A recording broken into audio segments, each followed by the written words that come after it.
حضرت آدم علیہ السلام کی توبہ نبی کریم صلی اللہ علیہ وآلہ وسلم کے وسیلہ سے ہی قبول ہوئی، جس کا ذکر قرآن پاک میں بھی موجود ہے۔ سورۃ البقرہ آیت نمبر 37 میں کہ حضرت آدم علیہ السلام نے اپنے رب سے چند باتیں سیکھ لیں اور اللہ نے ان کی توبہ قبول فرمائی، بے شک وہی توبہ قبول کرنے والا اور رحم کرنے والا ہے۔ رسول اللہ صلی اللہ علیہ وسلم کے دنیا میں تشریف لانے سے پہلے رسول کائنات صلی اللہ تعالی علیہ وسلم کا وسیلہ پیش کیا گیا۔ آؤ قرآن مجید اللہ تعالی ارشاد فرماتا ہے سورہ بقرہ آیت نمبر 37 فَتَلَقَّى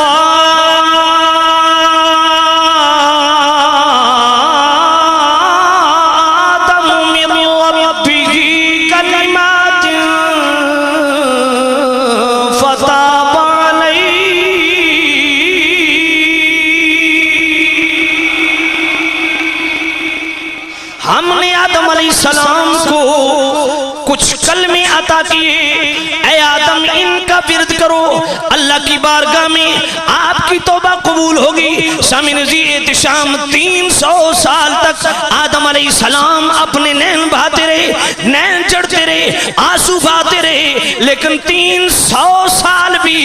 جناب والا تو آپ کی توبہ قبول نہیں ہوئی۔ اللہ نے فرمایا ہم نے کچھ کلمات القا کیے، اے آدم ان کا ورد کرو، آپ کی توبہ قبول ہوگی۔ وہ کلمات کیا ہیں جناب والا؟ امام طبرانی جن کا سن وفات 360 ہجری المعجم الصغیر کے اندر ان کلمات کو نقل کرتے ہیں، حافظ ابن کثیر البدایہ والنہایہ کے اندر ان کلمات کو نقل کرتا ہے، اور جناب والا تفسیر ثعلبی کے اندر امام عبد الرحمن ثعلبی ان کلمات کو نقل کرتے ہیں، امام آلوسی بغدادی تفسیر روح المعانی کے اندر ان کلمات کو نقل کرتے ہیں، امام اسماعیل حقی رحمۃ اللہ علیہ تفسیر روح البیان کے اندر ان کلمات کو نقل کرتے ہیں، نشر الطیب کے اندر اشرف علی تھانوی ان کلمات کو نقل کرتا ہے، تفسیر عزیزی کے اندر حضرت شیخ عبدالعزیز محدث دہلوی ان کلمات کو نقل کرتے ہیں، تبلیغی جماعت کے مولانا زکریا صاحب فضائل اعمال کے اندر ان کلمات کو نقل کرتے ہیں، الوفاء کے اندر ابن قیم نے ان کلمات کو نقل کیا۔ وہ کلمات کیا ہیں جن کی بدولت آدم علیہ السلام کی توبہ قبول ہوئی؟ اللہ نے فرمایا اے میرے پیارے آدم یہ دعا مانگ، یا رب بحق محمد لما غفرت لی۔ نبی کریم صلی اللہ علیہ وآلہ وسلم نے فرمایا کہ میں اپنے باپ ابراہیم علیہ السلام کی دعا ہوں۔ حضرت ابراہیم علیہ السلام نے دعا کی تھی مکہ میں خانہ کعبہ کی تعمیر کرتے ہوئے کہ محمد صلی اللہ علیہ وآلہ وسلم کو اس جگہ پہ اللہ پاک بھیجیں، تو ابراہیم علیہ السلام کی دعا سے نبی کریم صلی اللہ علیہ وآلہ وسلم کو اللہ پاک نے وہاں پہ بھیجا، جس کا ذکر قرآن پاک میں بھی ہے۔ سورۃ البقرہ اے ہمارے رب انہی میں سے رسول بھیج جو ان کے پاس تیری آیتیں پڑھے، انہیں کتاب و حکمت سکھائے اور انہیں پاک کرے، یقیناً تو غلبے والا اور حکمت والا ہے۔ نبی کریم صلی اللہ علیہ وآلہ وسلم کے اس دنیا میں تشریف لانے سے پہلے کافر بھی نبی کریم صلی اللہ علیہ وآلہ وسلم کا وسیلہ پیش کیا کرتے تھے۔ یہ بھی نبی کریم صلی اللہ علیہ وآلہ وسلم کا معجزہ ہے۔ سورۃ البقرہ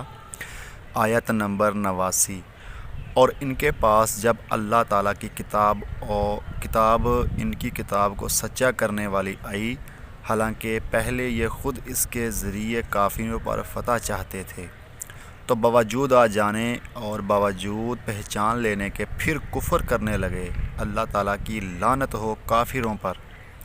یہ اللہ پاک نے فرمایا ہے کہ نبی کریم صلی اللہ علیہ وآلہ وسلم کے وسیلے پیش کیا کرتے تھے جو غیر مسلم تھے، کہ محمد صلی اللہ علیہ وآلہ وسلم کو جلدی اس دنیا میں اللہ تعالیٰ سے دعائیں کرتے تھے کہ اے محمد صلی اللہ علیہ وسلم کو دنیا میں جلدی بھیجو کہ ہم ان کے ساتھ ہو جائیں اور مشرکوں پر کافروں پر فتح پائیں۔ معراج کی رات نبی کریم صلی اللہ علیہ وآلہ وسلم کو اللہ پاک نے اپنے پاس بلا کر بٹھا کر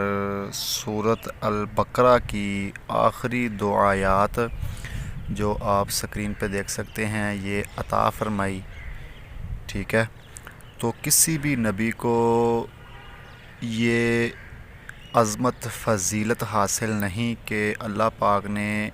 بغیر کسی ذریعہ کے، بغیر جبرائیل علیہ السلام کے خود سامنے بٹھا کر وحی کی ہو۔ موسیٰ علیہ السلام کو بھی وحی کی ڈائریکٹ اللہ پاک نے، لیکن جبرائیل علیہ السلام آپ کو لے کے جاتے تھے ساتھ، اور آواز ہی سنی تھی موسیٰ علیہ السلام نے بھی، نبی کریم صلی اللہ علیہ وسلم نے تو اللہ پاک کو دیکھا بھی ہے، اور پاس جا کر یہ آیتیں 2 لے کر آئے۔ میرے پاس 2 ٹائلز موجود ہیں ماربل کی، جس کے اوپر حضرت محمد صلی اللہ علیہ وآلہ وسلم کا نام مبارک قدرتی طور پر لکھا ہوا ہے۔ تو جس بھائی کو یہ ٹائلز دیکھنی ہوں تو وہ مجھ سے رابطہ کر سکتا ہے۔ یہ کوئی جھوٹ نہیں ہے، کوئی فراڈ نہیں ہے، یہ میرے پاس ٹائلز موجود ہیں۔ تو جس کے اوپر نام نبی محمد صلی اللہ علیہ وآلہ وسلم آپ دیکھ سکتے ہیں اسکرین پہ بھی یہ لکھا ہوا ہے۔ یہ بھی نبی کریم صلی اللہ علیہ وآلہ وسلم کا معجزہ عظیم ہے۔ 10 مبشرہ 10 صحابہ کرام ہیں جن کو نبی کریم صلی اللہ علیہ وآلہ وسلم نے ایک مجلس میں بیٹھے ہوئے جنتی ہونے کی بشارت دی۔ نبی کریم صلی اللہ علیہ وآلہ وسلم نے فرمایا کہ یہ میرے 10 صحابہ کرام جنتی ہیں۔ خندق کی کھدائی کے دوران جب حضرت جابر رضی اللہ تعالیٰ عنہ نے نبی پاک صلی اللہ علیہ وآلہ وسلم کی دعوت کی تو نبی پاک صلی اللہ علیہ وآلہ وسلم تمام صحابہ کرام اور خندق والوں کو ساتھ لے کر چلے گئے کہ جابر کے گھر دعوت ہے۔ تو وہ تھوڑا سا کھانا اور چھوٹا سا بکری کا بچہ تھا، وہ کھانا تمام خندق والوں نے بھی کھایا نبی کریم صلی اللہ علیہ وآلہ وسلم کے معجزہ سے، برکت سے، فضیلت سے، اور کھانا حضرت جابر رضی اللہ تعالیٰ عنہ کے گھر والوں نے بھی کھایا، کھانا پھر بھی باقی بچ گیا۔ تو نبی پاک صلی اللہ علیہ وآلہ وسلم نے تمام صحابہ کرام کو ہڈیاں گوشت کی علیحدہ رکھنے کا، ایک جگہ اکٹھی کر کے رکھنے کا حکم دیا۔ تو نبی کریم صلی اللہ علیہ وآلہ وسلم نے اپنے دست مبارک ان ہڈیوں پہ لگائے اور دعا کی، اور وہ ہڈیوں کا اللہ پاک نے بکری کا بچہ پھر زندہ کر دیا۔ یہ بھی نبی کریم صلی اللہ علیہ وآلہ وسلم کا معجزہ ہے۔ میں آپ کو مختصراً طور پر بتا رہا ہوں، یہ واقعہ تو کافی لمبا۔ حضرت جابر رضی اللہ تعالیٰ عنہ کے جو 2 بیٹے تھے تو وہ بھی فوت ہو چکے تھے، تو نبی کریم صلی اللہ علیہ وآلہ وسلم کے معجزہ سے وہ بچے بھی اللہ پاک نے زندہ کر دیے۔ تو میں آپ کو یہ مختصر طور پر بتا رہا ہوں، یہ واقعات بہت لمبے ہیں۔ یہ زیب خان نے مجھے سوال کیا تھا کہ تم نبی کریم صلی اللہ علیہ وسلم کے، تم اپنے نبی کے معجزے مجھے بتاؤ۔ تو اس نے تنزیہ بات کی تھی میرے سے، تو میں نے 1 2 3 4 نہیں، یہ میں نے کم از کم 120 معجزات مصطفیٰ صلی اللہ علیہ وآلہ وسلم میرے پاس کافی دیر سے گھر میں لکھے ہوئے تھے، تو ان کے اوپر میں ویڈیوز بنا رہا ہوں۔ یہ تیسرا پارٹ ہے، اور اس پارٹ میں بھی وہ مکمل کاؤنٹ نہیں ہوں گے، تو اس سے آگے پھر مجھے پارٹ بنانا پڑے گا، تو اس لیے میں مختصراً طور پر حوالہ جاتی دوں گا بس۔ نبی کریم صلی اللہ علیہ وآلہ وسلم جب اس دنیا میں تشریف لے کر آئے تو لوگ حضرت عبد المطلب رضی اللہ تعالیٰ عنہ کے پاس آئے، جو آپ کے دادا جان تھے، کہ آپ دعا کیجئے کہ اللہ پاک بارش عطا فرمائے۔ تو حضرت عبد المطلب رضی اللہ تعالیٰ عنہ نبی کریم صلی اللہ علیہ وآلہ وسلم کو اپنے ہاتھوں پہ اٹھا کر اللہ پاک کی بارگاہ میں وسیلہ پیش کرتے ہوئے دعا کی کہ یا اللہ پاک ہمیں بارش عطا کی جائے۔ تو اللہ پاک نے اس وقت نبی کریم صلی اللہ علیہ وآلہ وسلم کے وسیلہ سے لوگوں کو بارش عطا فرمائی۔ نبی کریم صلی اللہ علیہ وآلہ وسلم کی ولادت باعث پر جب آپ کو غسل دیا جانے لگا تو غیب سے آواز آئی کہ میرے نبی محمد صلی اللہ علیہ وسلم کو غسل کی ضرورت نہیں ہے، یہ بے عیب ہے، تو نبی پاک صلی اللہ علیہ وآلہ وسلم کو غسل نہ دیا جائے۔ تو نبی کریم صلی اللہ علیہ وآلہ وسلم کو غسل ولادت نہیں دیا گیا، اور آپ دنیا میں تشریف لاتے ہی سجدہ کی حالت میں گئے۔ حضرت اماں حلیمہ رضی اللہ تعالیٰ عنہ فرماتی ہیں کہ نبی کریم صلی اللہ علیہ وآلہ وسلم جب بچپن میں تھے تو آپ کے اوپر سے اگر کپڑا ہٹ جاتا تو وہ غیب سے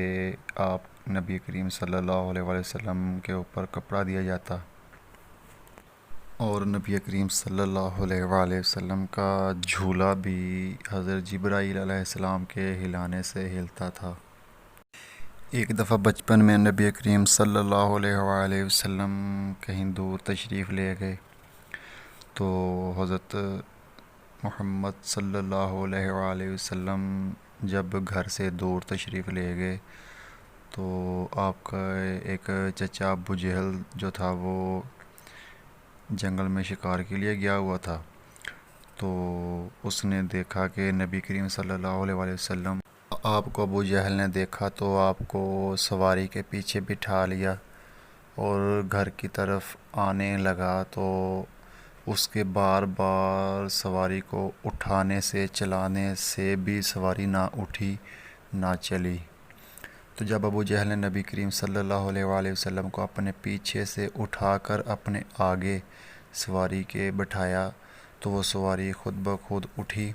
اور چلنے لگی۔ حضرت قتادہ بن نعمان رضی اللہ تعالیٰ عنہ کی آنکھ جو ضائع ہو چکی تھی تیر لگنے کی وجہ سے، تو نبی کریم صلی اللہ علیہ وآلہ وسلم کے پاس تشریف لائے تو نبی کریم صلی اللہ علیہ وآلہ وسلم نے اپنا لعاب دہن آنکھ پہ لگایا، تو اللہ پاک نے اس آنکھ کو فوراً درست کر دیا، اور حضرت قتادہ فرماتے ہیں کہ میری آنکھ دوسری آنکھ سے بھی زیادہ حسین و جمیل نظر آنے لگی، اور مجھے بہت زیادہ اس آنکھ سے اچھا دکھائی دینے لگا۔ حضرت عامر بن مالک کو استسقاء کا مرض لاحق ہو گیا، تو نبی کریم صلی اللہ علیہ وآلہ وسلم کے پاس ایک شخص آئے، عرض کی یا رسول اللہ صلی اللہ علیہ وآلہ وسلم، حضرت عامر بن مالک کو استسقاء کا مرض ہے۔ تو نبی کریم صلی اللہ علیہ وآلہ وسلم نے مٹی میں اپنا لعاب دہن ملا کر دیا اور کہا کہ پانی میں ان کو پلا دیا جائے، تو ایسا ہی کیا گیا اور حضرت عامر بن مالک رضی اللہ تعالیٰ عنہ صحت یاب ہو گئے فوراً۔ حضرت حارثہ بن سراقہ رضی اللہ تعالیٰ انصاری کی والدہ مائدہ نے نبی کریم صلی اللہ علیہ وآلہ وسلم سے عرض کی یا رسول اللہ صلی اللہ علیہ وآلہ وسلم، میرا بیٹا کہاں ہے؟ تو آپ جنگ میں شہید ہو چکے تھے، تو نبی کریم صلی اللہ علیہ وآلہ وسلم نے فرمایا کہ تمہارا بیٹا جنت الفردوس میں ہے۔ حضرت محمد بن حاتب رضی اللہ تعالیٰ عنہ پر بچپن میں ابلتی ہوئی ہنڈیا گر گئی، تو وہ نبی کریم صلی اللہ علیہ وآلہ وسلم کے پاس ان کے والد ماجد لے کر آئے، تو نبی کریم صلی اللہ علیہ وآلہ وسلم نے اپنا لعاب دہن ان کے جسم پر لگایا اور وہ فوراً صحت یاب ہو گئے، اور ایسے صحت یاب ہوئے کہ گویا ان کے اوپر کسی بھی قسم کا جسم کے اوپر نشان باقی نہیں رہا۔ حضرت خباب بن عبد الرحمن کے دادا جان حضرت خبیب رضی اللہ تعالیٰ عنہ کے بازو پہ ایک جنگ میں ایسی تلوار کی ضرب لگی کہ ان کا بازو کٹ گیا، تو نبی کریم صلی اللہ علیہ وآلہ وسلم کے پاس آئے اور نبی کریم صلی اللہ علیہ وآلہ وسلم نے اپنا لعاب دہن لگا کر بازو کو جوڑا اور وہ جڑ گیا، اور ایسی طاقت اس بازو میں آئی گویا کہ وہ ٹوٹا ہی کبھی نہیں تھا۔ حضرت بشیر رضی اللہ تعالیٰ عنہ ان کے والد ماجد جنگ میں شہید ہو گئے، تو وہ نبی کریم صلی اللہ علیہ وآلہ وسلم کے پاس آ کر افسردہ ہوئے، تو نبی کریم صلی اللہ علیہ وآلہ وسلم نے فرمایا کہ تجھے خوشی نہیں کہ میں تیرا باپ اور عائشہ تیری ماں بن جائیں؟ تو نبی کریم صلی اللہ علیہ وآلہ وسلم نے ان کے سر مبارک پہ اپنا دست مبارک پھیرا تو حضرت بشیر رضی اللہ تعالیٰ عنہ فرماتے ہیں کہ بچپن سے بڑھاپے تک میرے سارے سر کے بال سفید ہو گئے، لیکن جس جگہ نبی کریم صلی اللہ علیہ وآلہ وسلم کا دست مبارک لگا تھا اس جگہ کے بال بڑھاپے میں بھی سیاہ ہی رہے۔ نبی کریم صلی اللہ علیہ وآلہ وسلم ایک دفعہ سفر پر جا رہے تھے تو راستے میں ایک عورت نے نبی کریم صلی اللہ علیہ وآلہ وسلم سے عرض کی، یا رسول اللہ صلی اللہ علیہ وآلہ وسلم، میرے بچے کو ایک جن نے قابو میں کیا ہوا ہے۔ تو نبی کریم صلی اللہ علیہ وآلہ وسلم نے اس جن کو مخاطب ہو کر کہا کہ تجھے پتہ نہیں کہ میں اللہ کا نبی ہوں، اور اپنا لعاب دہن اس بچے کے منہ میں ڈالا تو وہ جن فوراً اس بچے سے نکل گیا، اور واپسی پر نبی کریم صلی اللہ علیہ وآلہ وسلم نے پھر اس عورت سے پوچھا تو اس نے کہا کہ یا رسول اللہ، اس دن کے بعد آج تک وہ جن واپس نہیں آیا۔ نبی کریم صلی اللہ علیہ وآلہ وسلم مسجد میں جب خطبہ دیتے تھے تو ایک کھجور کے کٹے ہوئے تنے کو گاڑا تھا ٹیک لگا کر خطبہ دینے کے لیے۔ تو ایک صحابیہ نے نبی کریم صلی اللہ علیہ وآلہ وسلم کی خدمت میں ممبر پیش کیا، تو نبی کریم صلی اللہ علیہ وسلم اس ممبر پر بیٹھ کر خطبہ دیا کرتے تھے تو وہ کھجور کا کٹا ہوا تنا رونے لگا، اس میں رونے کی آوازیں آنے لگی۔ تو نبی کریم صلی اللہ علیہ وآلہ وسلم نے اس سے پوچھا کہ تم کیوں روتے ہو؟ تو اس تنے نے عرض کی، یا رسول اللہ، میں آپ کی جدائی میں روتا ہوں کہ آپ میرے ساتھ کھڑے ہو کر خطبہ دیتے تھے، اب میرے ساتھ کھڑے نہیں ہوتے، آپ ممبر پر بیٹھ کر خطبہ دیتے تھے۔ نبی کریم صلی اللہ علیہ وسلم نے فرمایا کہ تو اگر چاہے تو میں دنیا میں تجھے تر و تازہ سبز بنا سکتا ہوں، اگر تو چاہے تو تجھے جنت میں بھیج سکتا ہوں۔ تو اس تنے نے عرض کی، یا رسول اللہ صلی اللہ علیہ وآلہ وسلم، مجھے جنت میں بھیج دیجئے۔ تو نبی کریم صلی اللہ علیہ وآلہ وسلم نے اس تنے کو زمین میں دفنا دیا اور فرمایا کہ یہ تنا اب جنت میں پہنچ چکا ہے۔ ایک شخص نبی کریم صلی اللہ علیہ وآلہ وسلم کی بارگاہ میں ایک مچھلی کو لے کر آیا اور کہا کہ یا رسول اللہ صلی اللہ علیہ وآلہ وسلم، یہ مچھلی کو آگ کا کوئی اثر نہیں ہوتا، یہ پکتی نہیں ہے۔ تو نبی کریم صلی اللہ علیہ وآلہ وسلم نے اس مچھلی سے پوچھا تو وہ مچھلی زندہ ہو گئی اور اس نے درود پاک پڑھنا شروع کر دیا اور عرض کی، یا رسول اللہ صلی اللہ علیہ وآلہ وسلم، میں ایک دن پانی میں کھڑی تھی تو ایک شخص درود پاک پڑھ رہا تھا تو میں نے خاموشی سے سنا دل لگا کر، جس کی وجہ سے مجھے آگ کا کوئی اثر نہیں ہوتا۔ معراج کی رات حضرت جبرائیل علیہ السلام نے نبی پاک صلی اللہ علیہ وآلہ وسلم کے قدموں پہ بوسہ دیا۔ یہ بھی عظمت اور فضیلت کسی نبی کو حاصل نہیں۔ ہجرت کی رات جب حضرت ابوبکر صدیق رضی اللہ تعالیٰ عنہ کو سانپ نے ڈسا تھا تو نبی کریم صلی اللہ علیہ وآلہ وسلم نے اپنا لعاب دہن سانپ کے ڈسنے کی جگہ پہ لگایا تو حضرت ابوبکر صدیق رضی اللہ تعالیٰ عنہ فوراً ہی سارا درد جاتا رہا پاؤں کا اور زہر کا کچھ بھی اثر نہیں ہوا۔ نبی پاک صلی اللہ علیہ وآلہ وسلم کا سایہ زمین پر نہیں پڑتا تھا، نبی کریم صلی اللہ علیہ وسلم کا عکس نہیں تھا۔ معراج کی رات نبی کریم صلی اللہ علیہ وآلہ وسلم نے تمام انبیاء کرام کی امامت کروائی۔ نبی کریم صلی اللہ علیہ وآلہ وسلم نے اپنا لعاب مبارک کھارے پانی کے کنویں میں ڈالا تو اس کنویں کا سارا پانی میٹھا ہو گیا۔ حضرت علی کرم اللہ وجہ الکریم کی آنکھوں میں تکلیف تھی، درد تھی، تو نبی کریم صلی اللہ علیہ وآلہ وسلم نے لعاب دہن لگایا تو وہ درد فوراً غائب ہو گیا۔ ایک مسلمان لڑکی کا باپ کافر تھا تو وہ اندھا تھا۔ اس لڑکی نے نبی کریم صلی اللہ علیہ وآلہ وسلم کے نالین پاک کی خاک اپنے باپ کی آنکھوں میں ڈالی تو اس کی آنکھیں درست ہو گئی، اسے نظر آنا شروع ہو گیا۔ تو جب اسے پتہ چلا کہ نبی کریم صلی اللہ علیہ وآلہ وسلم کی خاک مبارک میری آنکھوں میں گئی ہے تو اس نے چاقو کے ساتھ اپنی آنکھوں میں پھر زخم کر لیے، پھر اندھا ہو گیا۔ اللہ نے پھر بینائی دی، وہ پھر اندھا ہو گیا، پھر بینائی دی، پھر اس نے چاقو مارا، پھر اللہ پاک نے اسے بینائی دی۔ تو کئی دفعہ اس نے چاقو مارے اور اللہ پاک نے ہر دفعہ اس کو بینائی دی۔ آخر کار وہ اتنا متاثر ہوا کہ اس نے کلمہ پڑھ لیا اور وہ بھی مسلمان ہو گیا۔